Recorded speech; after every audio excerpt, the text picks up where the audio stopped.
नमस्कार, मी केतकी जोशी। बाळंतपण, गर्भारपण हा प्रत्येक स्त्रीच्या आयुष्यातला एक महत्त्वाचा टप्पा असतो।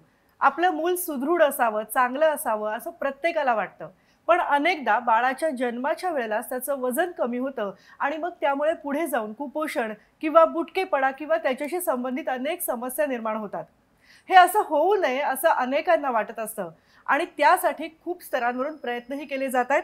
एक महत्त्वाचं म्हणजे सक्षम आणि निरोगी समाजाची निर्मिती करण्यासाठी काम करत असलेल्या ICDSच्या माध्यमातून संस्थात्मक प्रसूती आणि बालकांमधल्या कुपोषण, बुटकेपणा तसंच जन्माच्या वेळेला कमी वजनाची समस्या अशा विविध समस्यांवर काय उपाययोजना करता येईल यासाठी काम केलं जातं आणि विविध उपक्रमही राबवले जातात। आज आपण याच विषयावर जाणून घेणार आहोत आणि त्यासाठी आपल्याबरोबर या कार्यक्रमात तज्ञही सहभागी होणार आहेत। माझ्या सोबत असणार आहेत डॉक्टर अश्विनी देशमुख। डॉक्टर अश्विनी देशमुख या असिस्टंट प्राध्यापक आहेत, DY पाटील देरूळ इथल्या वैद्यकीय महाविद्यालयात त्या शिकवतात आणि त्याचबरोबर माझ्याबरोबर आहेत प्रख्यात स्त्रीरोगतज्ञ डॉक्टर राजश्री कटके। डॉक्टर राजश्री कटके या ग्रँड शासकीय वैद्यकीय महाविद्यालयामधल्या माजी प्राध्यापिका आहेत आणि त्याचबरोबर कामा आणि अल्बेस रुग्णालयातल्या त्या माजी अधीक्षिकाही आहेत। त्याचबरोबर प्रत्यक्ष काम करणाऱ्या, प्रत्यक्ष फील्डवर काम करणाऱ्या काही अंगणवाडी पर्यवेक्षिका देखील आपल्या सोबत या कार्यक्रमामध्ये सहभागी होणार आहेत। कोणत्याही विभागाचं किंवा कोणत्याही उपक्रमाचं यश हे त्या विभागाचा जो प्रमुख असतो त्यांच्या कार्यतत्परतेवर अवलंबून असतं आणि सुदैवानं महिला आणि बालविकास विभागाला अत्यंत तत्पर आणि कुशल अशा मंत्री लाभलेल्या आहेत, आदिती वरदा सुनील तटकरे आणि माननीय मंत्री महोदय देखील तंत्रज्ञानाच्या माध्यमातून आवर्जून या कार्यक्रमामध्ये सहभागी होणार आहेत। आपण चर्चेला सुरू करूयात। खूप महत्त्वाचा विषय आहे। आपण डॉक्टर राजश्री मॅडम पासून सुरुवात करूयात। मॅडम, संस्थात्मक प्रसूती म्हणजे नेमकं काय? नमस्कार सगळ्यांना। मी डॉक्टर राजश्री कटके, प्राध्यापक ग्रँड शासकीय वैद्यकीय महाविद्यालय मुंबई येथे कार्यरत आहे।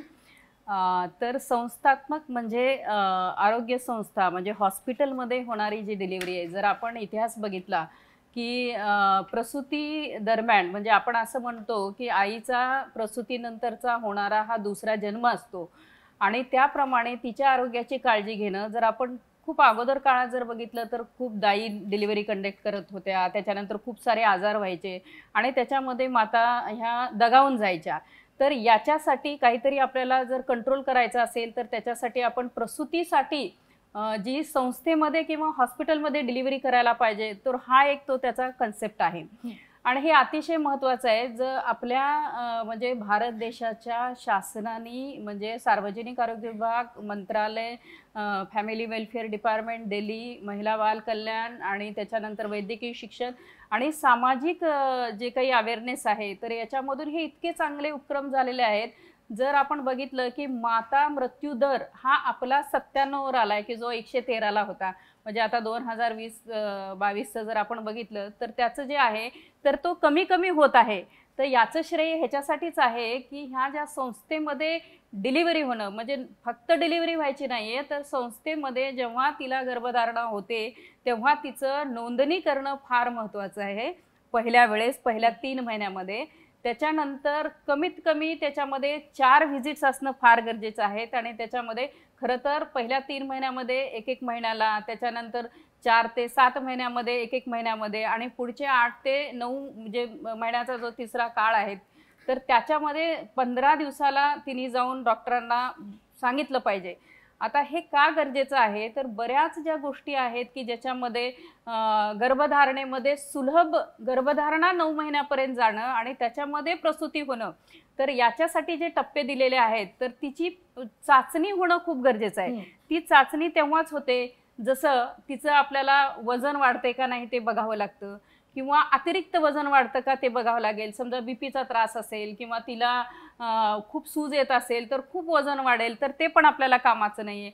पण कधी-कधी कमी वजन वाढतं, त्याच्यामुळे मूल पण कमी वजनाचं होऊ शकतं किंवा ह्याच्यामध्ये गुंतागुंतीच्या जे आजार आहेत, ब्लड प्रेशर वाढणं किंवा लोह कमी होणं, ज्याला आपण ॲनिमिया म्हणतो, किंवा तिला रक्तस्राव होणं, अशा ज्या सगळ्या गोष्टी आहेत, तर त्या टाळण्यासाठी फार महत्त्वाचं आहे. म्हणजे नोंदणी करणं खूप गरजेचं आहे, आवश्यक.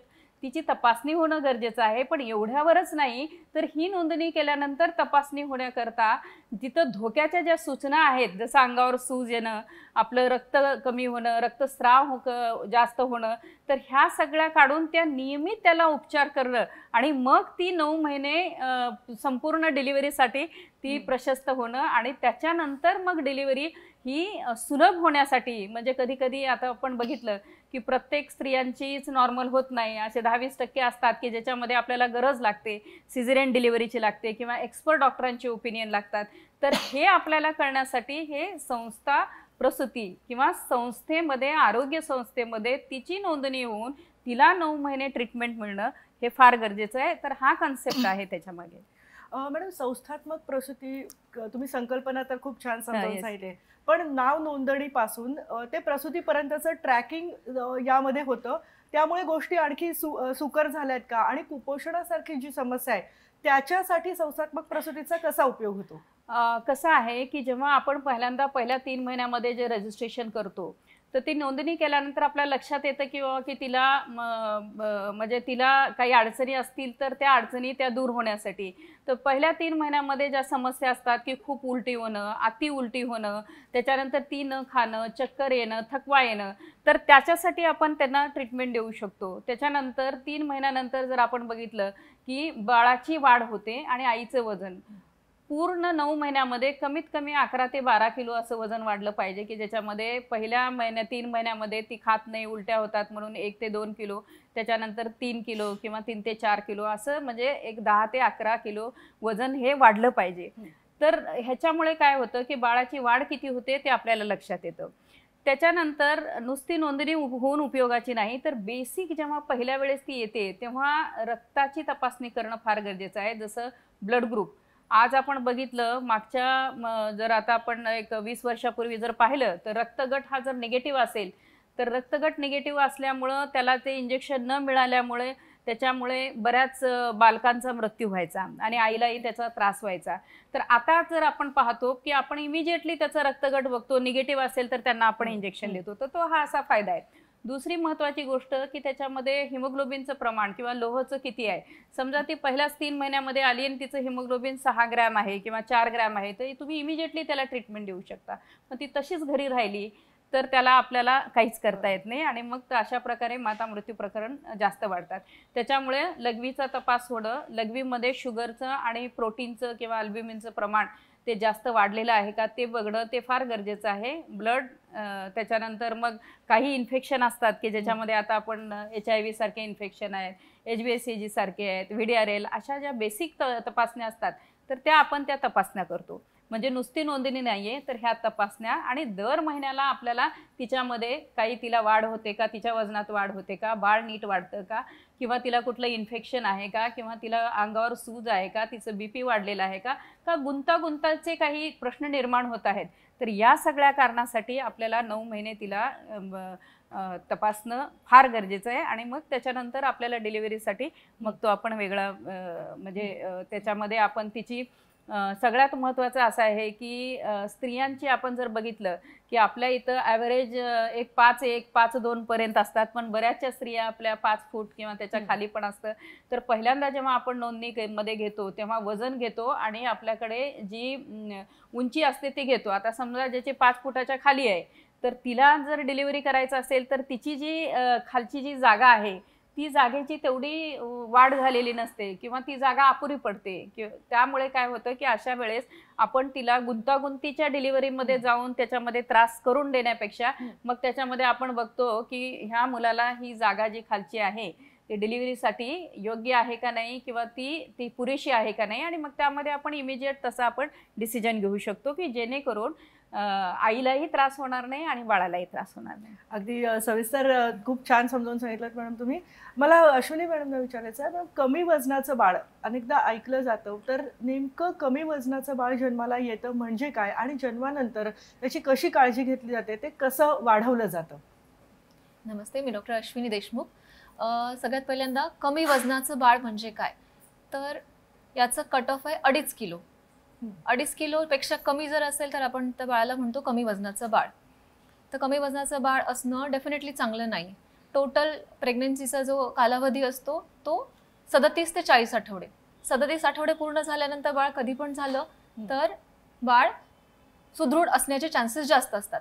तर 2.5 किलो वजनाचं बाळ किंवा त्याच्यापेक्षा कमी वजनाचं बाळ जेव्हा होतं त्याचं पहिलं रिझन असतं की अकाली प्रेग्नन्सी, अकाली डिलिव्हरी, प्रसूती.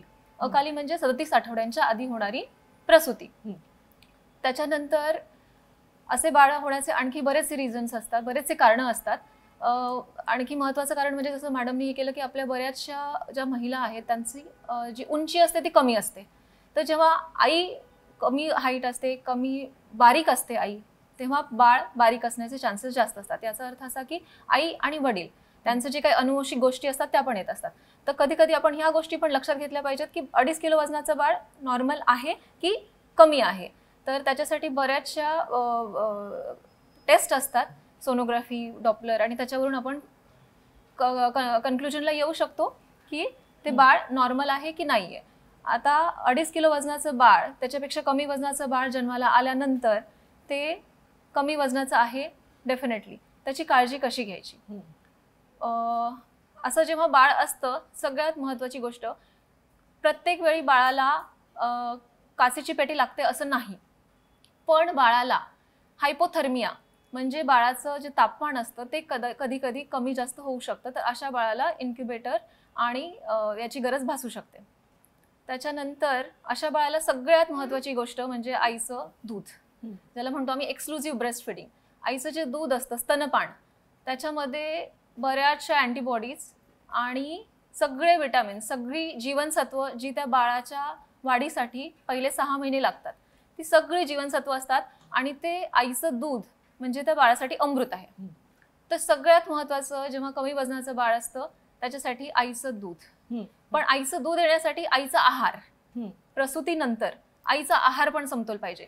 तर आणखी आपण जर पाठीमागे गेलं तर हे एक रिझन आहे, जेव्हा प्रसूतीच्या आधी आईचं जर न्यूट्रिशन प्रॉपर नसेल, असमतोल आहार जर असेल तर ते डिलिव्हरीनंतर, प्रसूतीनंतर कमी वजनाच्या बाळामध्ये रिफ्लेक्ट होतं. तर ते पण एक इम्पॉर्टंट गोष्ट आहे जी आपण लक्षात घेतली पाहिजे.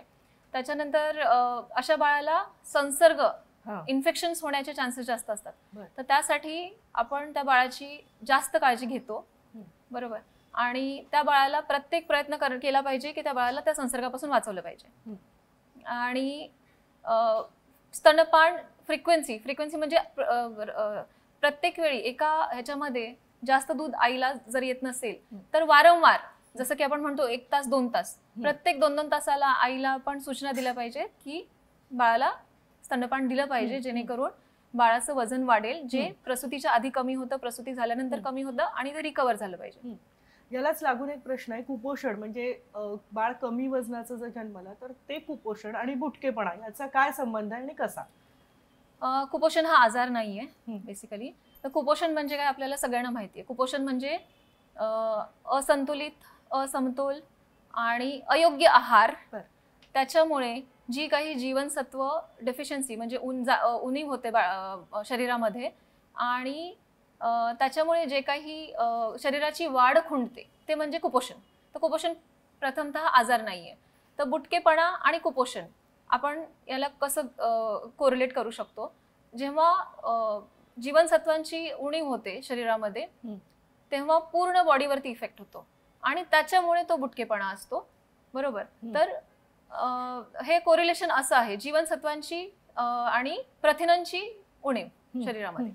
आणि याच्यासाठी जसं मॅडमनी सांगितलं की प्रसूतीच्या पूर्वी जेव्हा मदर नोंदणी करते तेव्हा आईला जो काही आपण ॲडवाईस देतो न्यूट्रिशन बद्दल, बरोबर, की काय खाल्लं पाहिजे, काय खाल्लं नाही पाहिजे, तो सगळ्यात महत्त्वाचा आहे. अगदी आपल्या बरोबर आहेत तर काही अंगणवाडी पर्यवेक्षिका ज्या प्रत्यक्ष फील्डवर काम करतात. त्यांच्याकडनं आपण जाणून घेऊयात की त्यांचा अनुभव कसा आहे, कारण लोकांशी प्रत्यक्ष संवाद त्या साधतात. या सगळ्या गोष्टींबद्दल त्यांना माहिती आहे का, त्यांना लोकांचा प्रतिसाद कसा मिळतो आणि संस्थात्मक प्रसूतीबद्दल त्या लोकांना काय प्रकारे समजावून सांगतात. खरं तर संस्थात्मक प्रसूती ही मातेच्या आणि बालकाच्या आयुष्यातली एक अत्यावश्यक गरज आहे.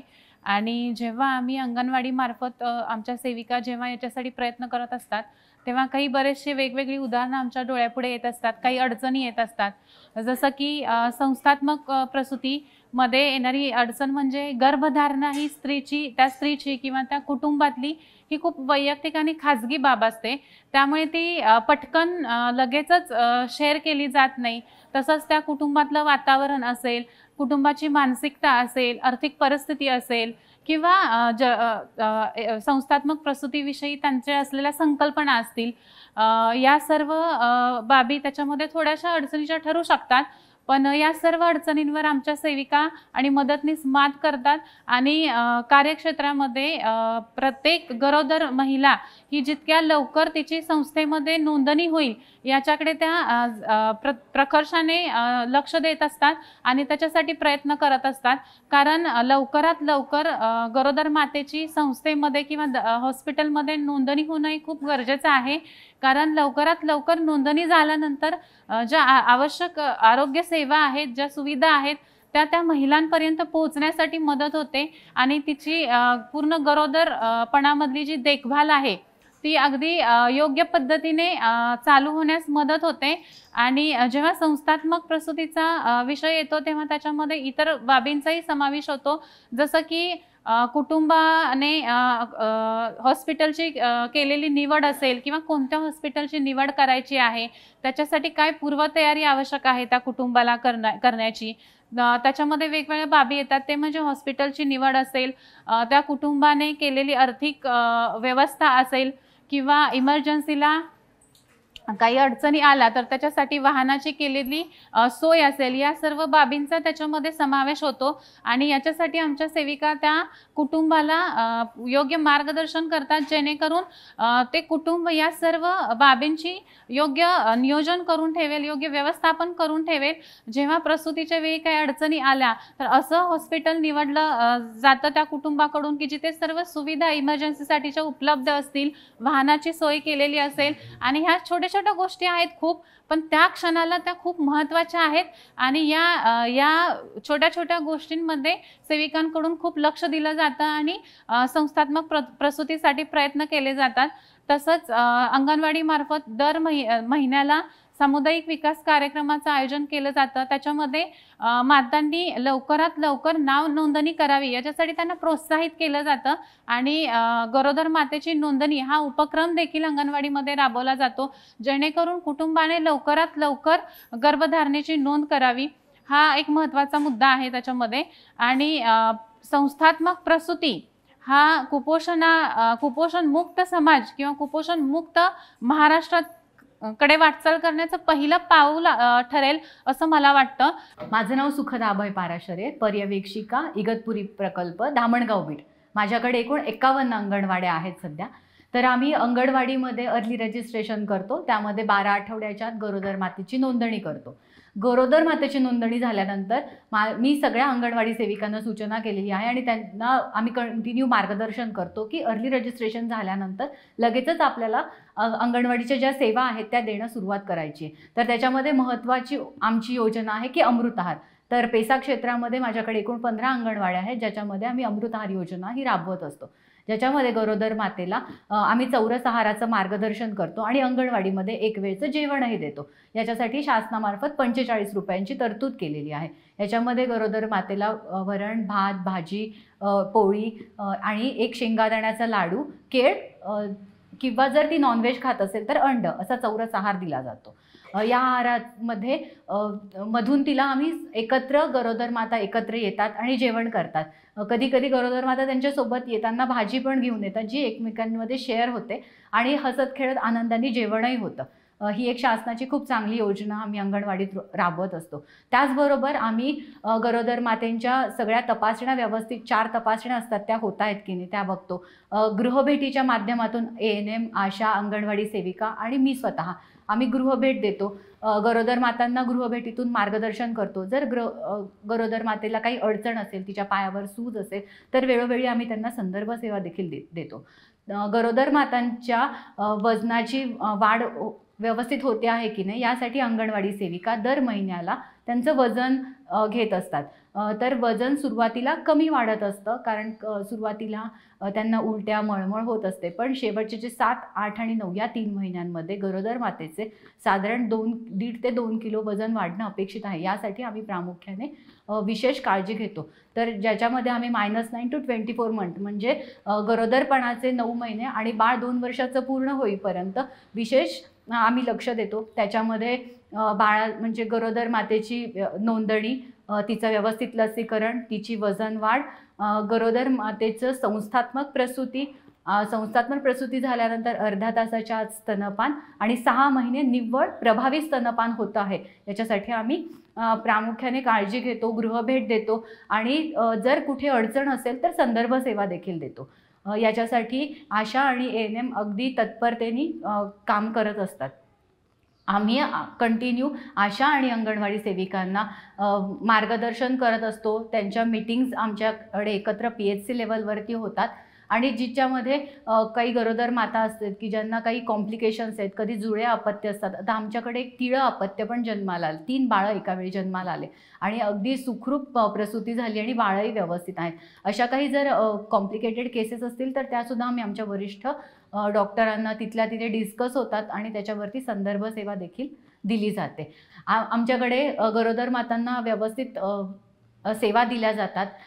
त्यानंतर आमच्याकडे आत्ताच एक केस आहे की ज्याच्यामध्ये 4 किलोचं बाळ जन्माला आलेलं आहे. बऱ्यापैकी जी बाळं आहेत ती 2.5 किलो ते 3 किलोच्या दरम्यान जन्माला आलेली आहेत. याच्यासाठी आम्ही विशेष प्रयत्न करतो, ज्याच्यामध्ये IFA टॅबलेट व्यवस्थित गरोदर माता घेतीये का, त्याच्यानंतर ती व्यवस्थित आहार घेते आहे का आणि त्याच्यासाठी आम्ही कुटुंबाची पण मदत घेतो.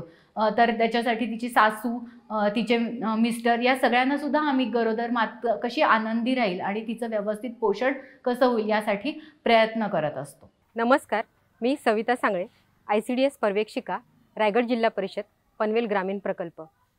संस्थात्मक प्रसूतीसाठी महिला बाल कल्याण विभागामार्फत विविध योजना राबवल्या जात आहेत. तसेच ग्रामीण भागामध्ये शासकीय दवाखान्यांमध्ये सुद्धा आता सुविधा उपलब्ध होत आहेत.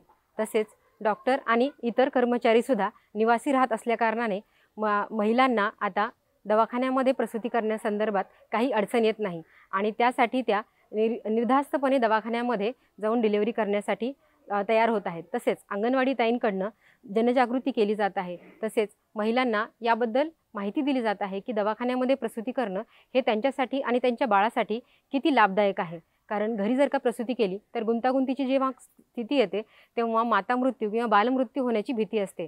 तसेच गर्भावस्थेमध्ये जेव्हा डिलिव्हरी ॲनिमिया असेल किंवा इतर कोणती गोष्ट असेल, HB जास्त झाला असेल किंवा काही गुंतागुंत झाली तर घरी आपल्याला प्रसूती केली तर त्या मातेला आणि बाळाला पूर्ण जीवाला जाण्याचा धोका किंवा आपण तिथून दवाखान्यामध्ये नेईपर्यंतसुद्धा काही वेळेस प्रॉब्लेम येऊ शकतो. आम्ही महिलांमध्ये 108 या टोल फ्री नंबरबद्दल पण जनजागृती केली आहे, जी की ॲम्ब्युलन्सचा टोल फ्री क्रमांक आहे जो की मोफत असतो आणि जर का काही संदर्भ सेवा द्यायची असेल तर त्यामार्फत आपल्याला महिलांना दवाखान्यामध्ये सुद्धा पोहोचवता येऊ शकतं.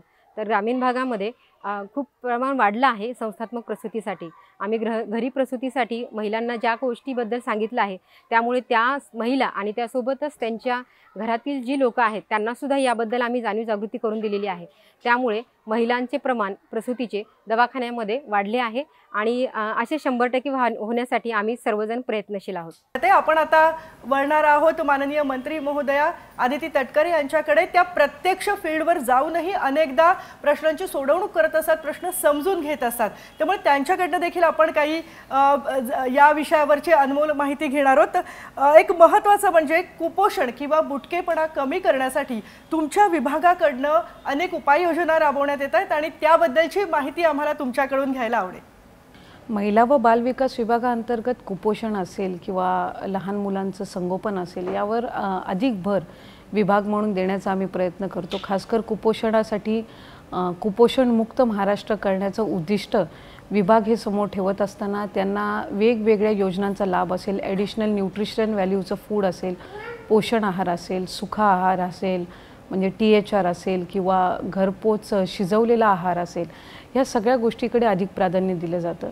आणि कुपोषणावर मात करत असताना ही फक्त त्या बालकाच्या आरोग्यावर लक्ष केंद्रित न करता माता ज्या वेळेला गरोदर असते त्याच वेळेला ती माता जर सुदृढ असली तर तिचं होणारं बालकसुद्धा सुदृढ होईल.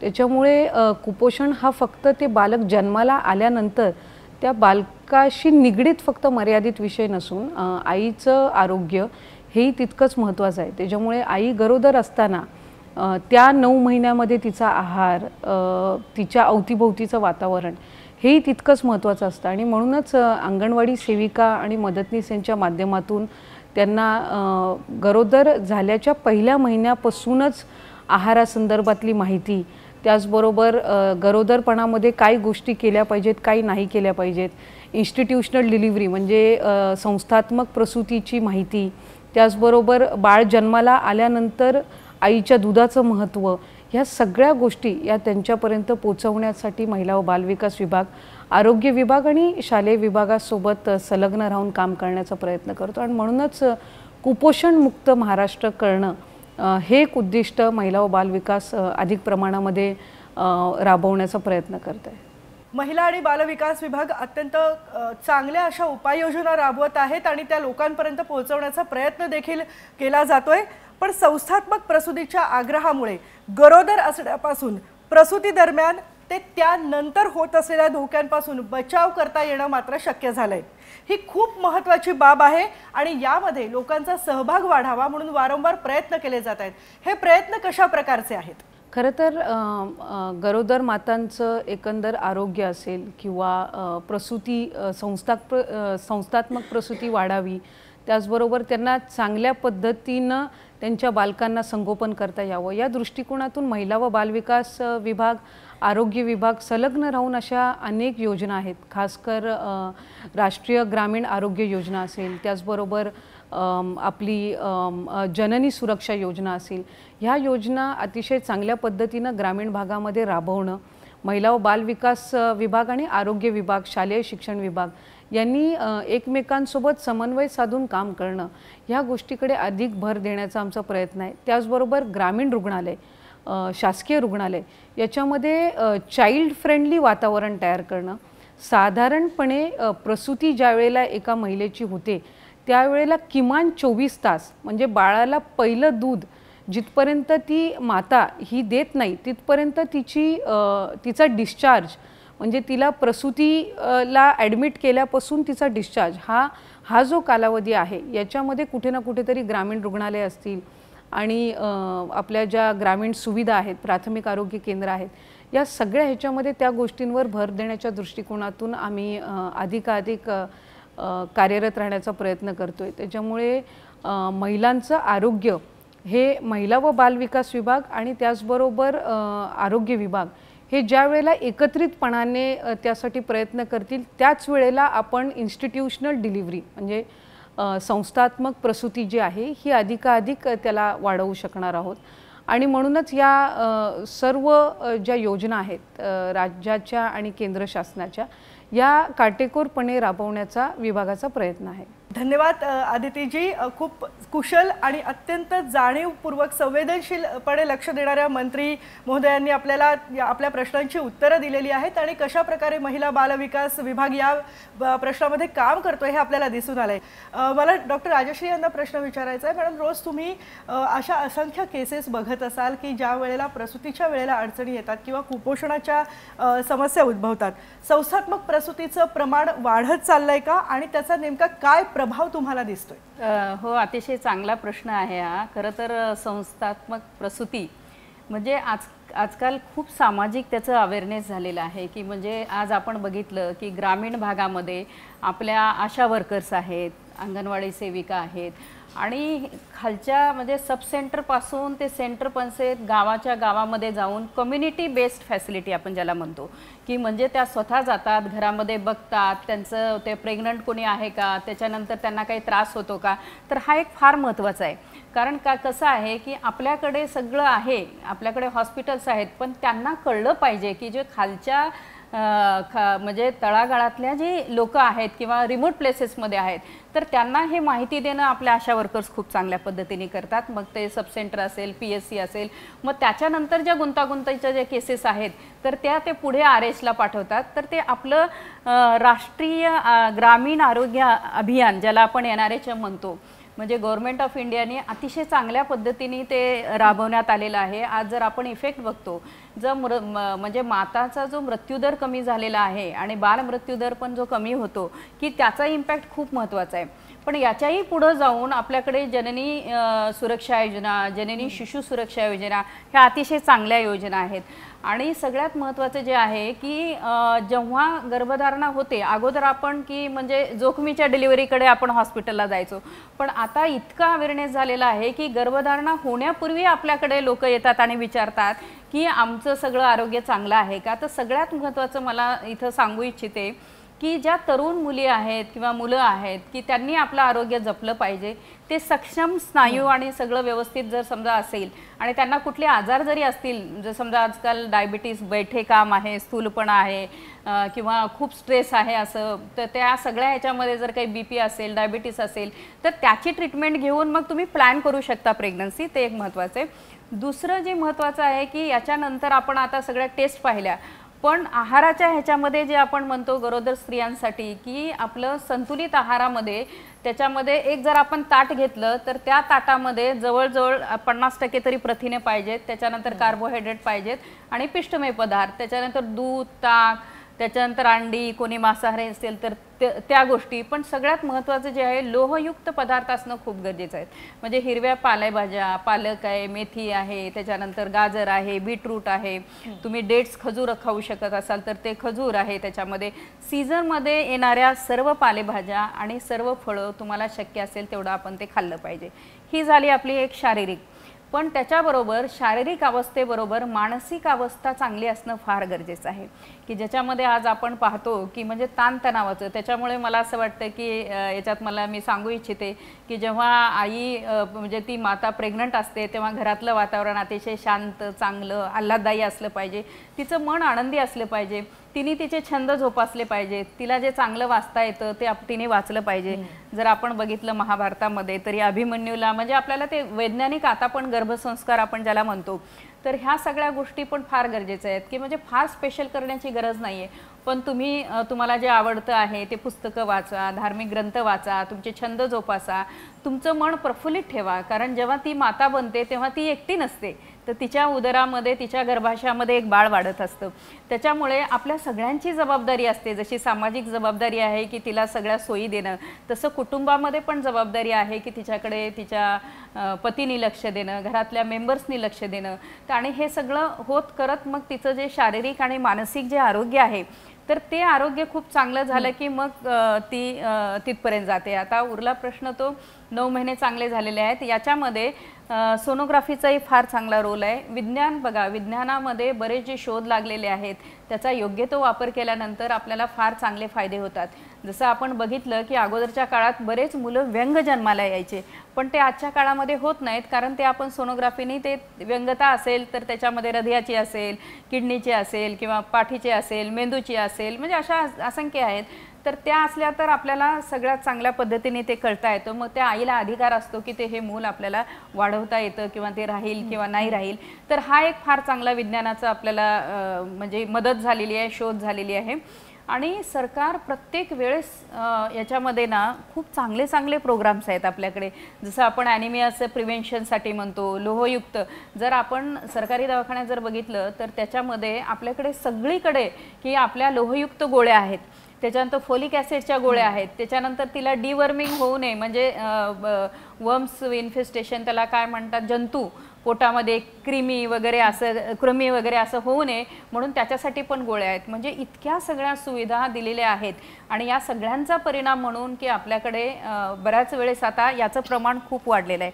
म्हणजे जवळजवळ नाही म्हणलं तरी आपण 97-98% तरी महिला कधी ना कधी म्हणजे त्यांच्या प्रेग्नन्सीमध्ये डॉक्टरांना जाऊन भेटतात आणि आपले बरेच प्रयत्न आहेत. आज आपण बघितलं 2030 मध्ये आपले गोल्स आहेत की त्याच्यामध्ये आपलं माता मृत्यू म्हणजे प्रमाण आहे ते 70च्या पर्यंत जावं. तुम्ही जगामध्ये जर असं बघितलं, जर 2 मिनिटाला एक महिलेचा मृत्यू होतो, म्हणजे असं एक ढोबळमानाचा अंदाज आहे. आणि याच्यामध्ये प्रगतिशील देशापेक्षा जर जास्त मृत्यूचं जे प्रमाण आहे की ज्याच्यामध्ये लो इन्कम किंवा मिडल इन्कमचे जे देश आहेत त्याच्यामध्ये जास्त होतं. पण आपल्या भारतामध्ये ह्या सगळ्या योजना आहेत, हे सगळं हेल्थ सेक्टर इतकं चांगलं असल्यामुळे आपण सक्सेसफुल झालेलो आहेत. आणि डेफिनेटली याचं श्रेय म्हणजे सगळ्याच म्हणजे सरकारी यंत्रणांना आपल्या माननीय पंतप्रधान म्हणजे मोदी सरांनी पण खूप चांगल्या आपल्या संकल्पना केलेल्या आहेत. आरोग्य विभाग आहे, महिला बाल कल्याण मॅडमचं पण आम्ही बऱ्याच वेळेस पाहतो, तटकरे मॅडम पण आदरणीय, त्या पण खूप फील्डवर जाऊन खूप चांगलं काम करतात. तर हे फार महत्त्वाचं आहे. ही सगळी घटक मिळून ह्याच्यामध्ये की आपल्याला स्त्रियांच्या आरोग्यावर गर्भधारणेमध्ये पूर्वी, त्याच्यानंतर आणि आणखीन डिलिव्हरीमध्ये हे आपल्याला चांगल्या पद्धतीने ट्रीटमेंट आरोग्य उपचार देण्यात येत आहेत. अगदी मला अश्विनी मॅडमने विचारायचं आहे, जसं मॅडमने सांगितलं एवढी सगळी काळजी घेऊनही अनेकदा अकाली प्रसूती होते. तर अकाली प्रसूती म्हणजे नेमकं काय आणि त्याच्यासाठी काय काळजी घ्यावी, म्हणजे अकाली प्रसूती होऊ नये यासाठी काय काळजी घेतली जावी? अकाली प्रसूती आपण आता डिस्कस केलं त्याच्याप्रमाणे 37 आठवड्याच्या आधी कुठल्या पण गरोदर मातेची प्रसूती होणं ही अकाली प्रसूती आहे. अकाली प्रसूती होण्याचे प्रत्येक महिन्यात पहिला 3 महिने, दुसरे 3 महिने असे बरेचसे कारणं असतात. तर आपण काही प्रमाणापर्यंत ते प्रिव्हेंट करू शकतो. तर अकाली प्रसूती होणे टाळण्यासाठी आईमधले, गरोदर मातेमधले जे काही कॉम्प्लिकेशन्स आहेत आपल्याला त्याच्यावरती फोकस करणं गरजेचं आहे. जसं की सगळ्यात कॉमनली आपण जे बघतो तर ब्लड प्रेशर वाढणं, बरोबर, तर त्याला आम्ही आमच्या मेडिकल लँग्वेजमध्ये प्रीक्लाम्शिया म्हणतो. तर हे प्रिव्हेंटेबल आहे. आणि आपण जे म्हणतो की प्रसूती पूर्वी जे गरोदर असतानाचं जे ट्रेनिंग चेकअप होतं, मातेचं जे चेकअप होतं ते फ्रिक्वेंटली झालं पाहिजे, ते बऱ्याचदा झालं पाहिजे. नोंदणी आणि नोंदणीनंतर त्याचं वारंवार चेकअप. आणि प्रत्येक वेळी जेव्हा आम्ही पेशंटचं चेकअप करतो, गरोदर मातेचं चेकअप करतो, तेव्हा ते आम्ही जर ब्लड प्रेशर, वजन आणि काही ब्लड टेस्ट, इन्व्हेस्टिगेशन्स हे आम्ही पडताळतो. आणि त्याच्यामध्ये जर काही आलं तर आमतो डायग्नोसिस होतो आणि आपण इमिजिएटली ट्रीटमेंट स्टार्ट करून ते प्रिव्हेंट करू शकतो अकाली प्रसूती होणं.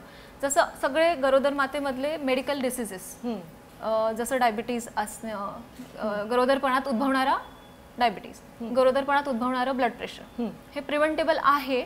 आणि त्याच्यासाठी प्रिव्हेंशनसाठी आपल्याला प्रॉपर सल्ला, प्रॉपर ॲडवाइस हे पण खूप गरजेचं आहे. आणि अगदी त्यासाठी संस्थात्मक प्रसूतीचा नक्कीच उपयोग होत असेल. यामुळे ही जी लहान मुलं जी जन्माला येतात, आता जर आपण बघितलं की 34 आठवड्याच्या अगोदर जी मुलं जन्माला येतात, जनरली ह्या मुलामध्ये वजन कमी असणं हा तर प्रकार आहेच आहे.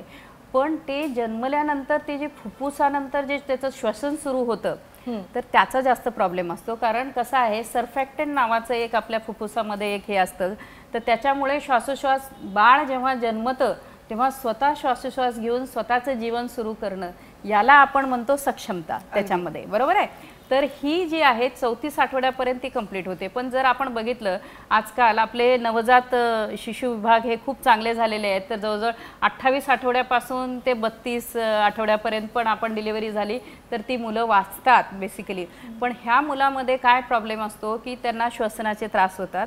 दुसरी गोष्ट त्यांना मग त्यांची गॅस्ट्रिक जे असतं ना, ते आतडे कमकुवत असतात, त्याच्यामुळं त्याचे इन्फेक्शन जास्त होतात.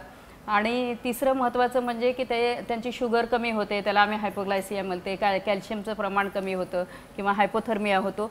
तर हे सगळं टाळायचं असेल तर तिला 9 महिन्यामध्ये तिला चांगली ट्रीटमेंट देणं फार गरजेचं आहे. आणि जरी झालं तरी त्यांचे खूप चांगले आपले नवजात शिशु आहेत. म्हणजे मी माझ्या इथं डिलिव्हर केलेलं 750 ग्रॅमचं बाळ पण ते फार मोठं झाल्यानंतर म्हणजे असं होतं त्याच्यामध्ये. तर विज्ञानाची प्रगती पण चांगली आहे, शासनाचे प्रोग्राम्स पण चांगले अगदी आहेत. तेच सांगायचं की त्याच्यामुळे. ICDS चे अथक प्रयत्न आहेत आणि त्याचबरोबर शासनाच्या विविध योजना आहेत, आपल्या अंगणवाडी पर्यवेक्षिका आहेत, तुमच्यासारख्या डॉक्टर्स आहेत, या सगळ्यांमुळे माता कुपोषण त्याचबरोबर जन्माला येणाऱ्या बाळाचं कुपोषण हे या केसेस खूप कमी झाल्या आहेत. कारण जर माता चांगली असेल, तिचं आरोग्य चांगलं असेल तरच निरोगी बाळ जन्माला येऊ शकतं आणि त्यासाठी गरज आहे खरं तर खूप मोठ्या स्तरावर आणखी जागरूकता निर्माण होण्याची, जन आंदोलन उभारण्यासाठी. मी आवाहन करते, आम्ही सगळेच जण या कार्यक्रमाच्या माध्यमातून आवाहन करतोय की यासाठीच या जन आंदोलनामध्ये सर्वसामान्य लोकांनी देखील आपला सहभाग वाढवला पाहिजे.